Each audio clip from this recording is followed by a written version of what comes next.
Assalamualaikum warahmatullahi wabarakatuh. Nama saya Syarifah Nur dari kelas 22 Pendidikan Biologi. Saya dari kelompok 3 akan menjelaskan tentang pakaian adat Melayu Riau. Yakni bagi orang Melayu, pakaian selain berfungsi sebagai penutup aurat dan pelindung tubuh dari panas dan dingin, juga mengisyaratkan lambang-lambang.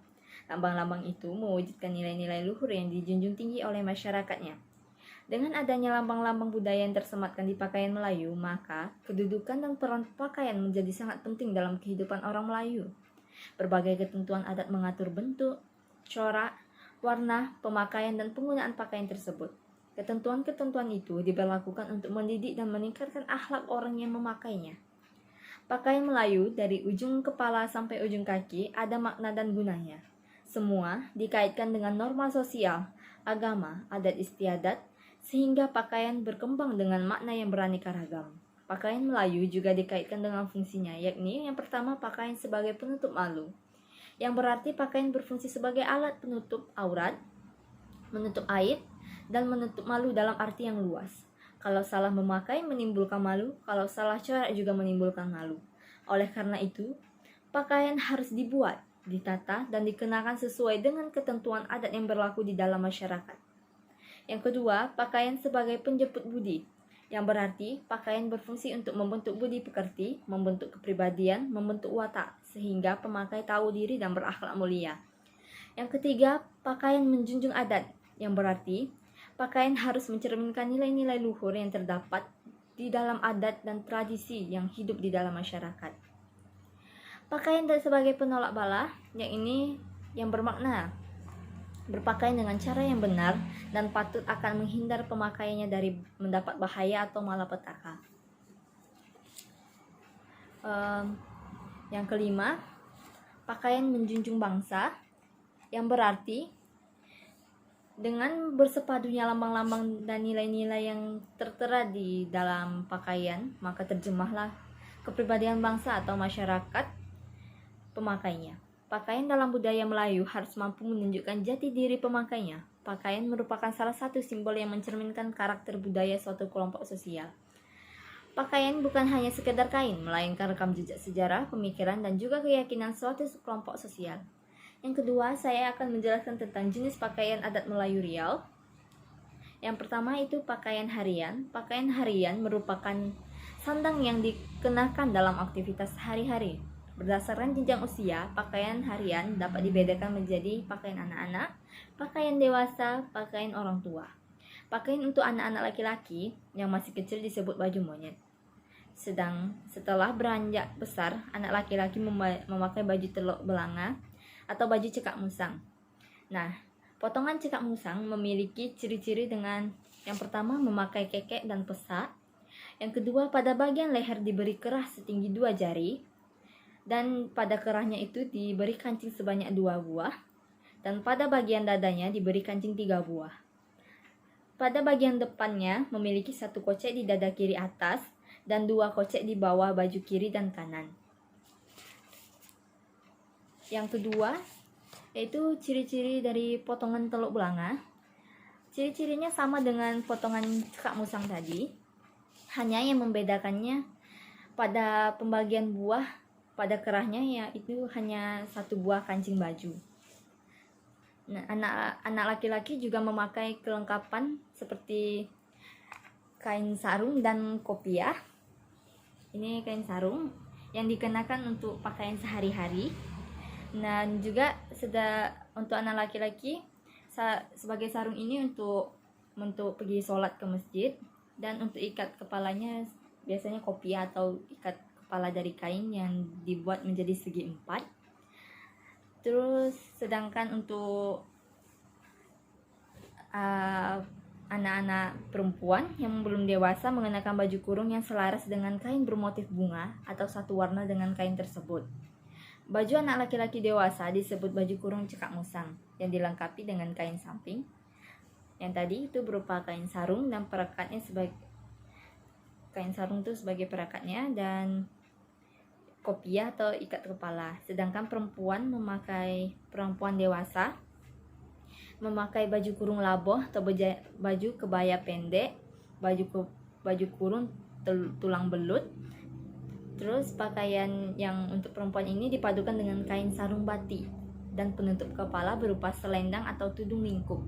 Perempuan yang melakukan kegiatan di ladang atau sawah biasanya menggunakan tutup kepala yang berupa selendang atau kain belacu yang dinamakan tengkuluk. Pakaian orang tua laki-laki setengah baya, yakni baju kurung teluk atau teluk belanga atau baju kurung cekak musang, yang biasanya terbuat dari kain katun atau kain lejo. Dan didesainnya longgar sehingga nyaman dipakai. Sementara pakaian perempuan setengah baya ada berbagai macam seperti baju kurung, teluk belanga, kebaya labuh, baju kebaya pendek yang biasanya dipakai untuk ke ladang. Yang kedua, pakaian resmi. Pakaian resmi dikenakan ketika menghadiri pertemuan resmi yang diadakan oleh pihak kerajaan. Sedangkan pada saat ini pakaian resmi dikenakan dalam acara yang seperti acara pemerintahan. Pakaian resmi untuk anak laki-laki adalah baju kurung cekak musang yang lengkap dengan kain samping.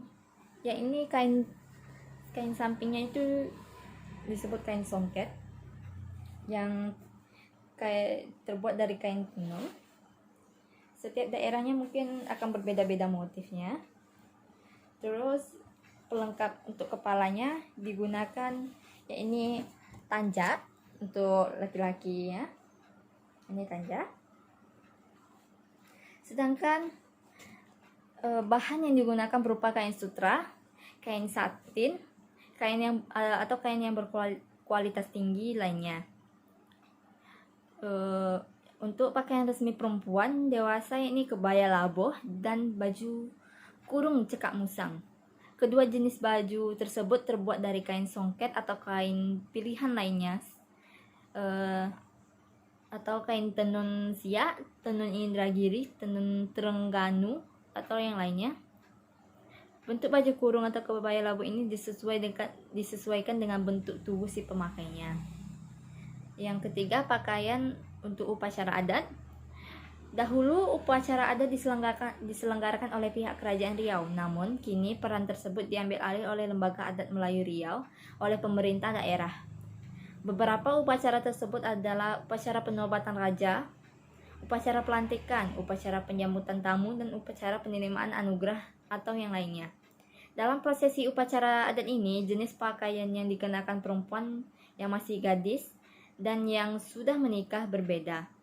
Perempuan gadis dan perempuan setengah baya, bajunya adalah baju kebaya labuh cekak musang berwarna hitam yang terbuat dari bahan sutra, sementara perempuan tua mengenakan baju kurung tulang belut. Yang ketiga, pakaian upacara perkawinan. Pakaian untuk upacara perkawinan ini untuk yang laki-lakinya itu baju pengantin laki-laki bernama baju kurung cekak musang atau baju kurung teluk belanga. Baju adat ini dilengkapi dengan kain sarung yang memiliki warna dan motif sesuai baju kurungnya. Beberapa ornamen lain seperti mahkota di kepala, serba berwarna kuning di bahu kiri, sepatu runcing, rantai panjang di leher, dan keris berkepala burung serindit diselipkan di pinggang kiri. Dan untuk perempuan, pengantin perempuan pada saat upacara berina itu memakai pakaian kebaya labuh atau baju kurung teluk belanga, memakai hiasan dan perhiasan serta memakai sanggul Melayu. Untuk upacara berendamnya, pakaiannya itu memakai pakaian Melayu harian, seperti kebaya labuh atau baju kurung teluk belanga. Untuk prosesi acara khatam Al-Quran, itu pakaiannya itu berpakaian kebaya lengan panjang yang berbahan kain sutra, marhamah, selendang kelingkan untuk tudung di kepala. Dan untuk prosesi mandi tamannya, biasanya proses mandi taman ini pengantin menggunakan baju putih, pengantin perempuannya menggunakan kerudung. Dan